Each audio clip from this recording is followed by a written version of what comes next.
इस वक्त अमेरिका समेत पूरी दुनिया की नज़रें जिस मुल्क पे लगी हैं वो ईरान है। और ईरान ने अपनी अहमियत का जो लोहा है वो ख़ुद मनमाया है। ये हमें कैसे पता चलता है? गुज़िश्ता 2 महीनों में होने वाली वो एक्टिविटीज़ जो ख़ास तौर पर जंग से शुरू हुई थी और अब तक जारी हैं, वो सब ये साबित कर रही हैं कि ईरान किस तरह से एक इम्पॉर्टेंट मुल्क है। ईरान के ऊपर इस वक्त चाइना की नज़र है, ईरान रशिया की तरफ नज़र है और अमेरिका की डेफिनेटली आइज़ तो ईरान के ऊपर है ही। इज़राइल के बारे में हम पहले ही आपको बता चुके हैं कि इज़राइल ग्रेटर इज़राइल बनाना चाहता है और ग्रेटर इज़राइल बनाने के लिए इज़राइल का ये ख्याल है कि वो पाकिस्तान के कुछ इलाकों तक ईरान की सरहदों को हासिल करेगा।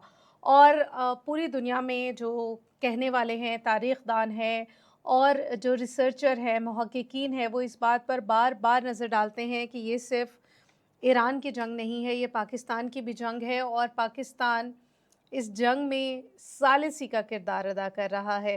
कि ईरान ने साबित किया है कि उनकी ख़ारजा पॉलिसी, उनकी दिफ़ाई स्ट्रैटेजिक एंगेजमेंट्स और उन्होंने जिस तरह से दुनिया की सबसे बड़ी सुपर पावर को ललकारा है, वो पूरी दुनिया के लिए एक मिसाल है।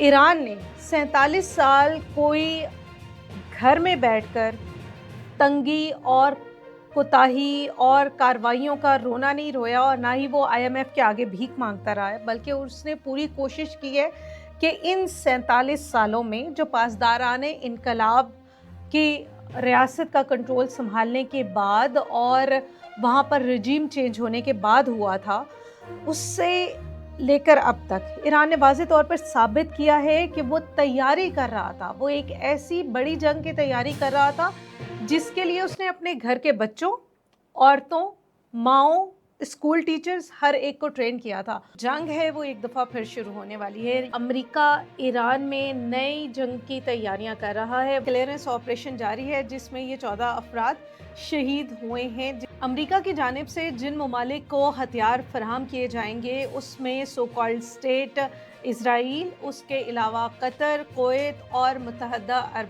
अमारात शामिल हैं। वाइन और बियर्स की कमी का सामना है सऊदी अरब की हुकूमत को। इज़राइल और अरब इत्तेहादियों के साथ 8.6 अरब डॉलर के जंगी इक्विपमेंट्स के मुआहदे पर दस्तखत किए हैं और इनकी मंजूरी भी दे दी है। इस वक्त हम एक सीरीज़ पेश कर रहे हैं जिस सीरीज़ में हम ईरान के हवाले से बातचीत कर रहे हैं, क्योंकि ये जंग ना सिर्फ मशरिक़ वस्ता बल्कि एशिया के कई ममालिक समेत पूरी दुनिया को, यूरोप समेत, अपने असरात की वजह से मुतासर कर रही है। कुछ ममालिक में महंगाई की सूरत में और दीगर ममालिक इस वक्त एक ऐसी कशमकश से गुजर रहे हैं जिसमें सिक्योरिटी कंसर्न उनके लिए एक बहुत बड़ा मसला बन चुका है। इस वक्त जो हम एनालाइज़ कर रहे हैं, जो हम रिपोर्ट्स में देख रहे हैं, जो इंटरनेशनल मीडिया पर बातें चल रही हैं, उसके मुताबिक जो जंग है वो एक दफ़ा फिर शुरू होने वाली है।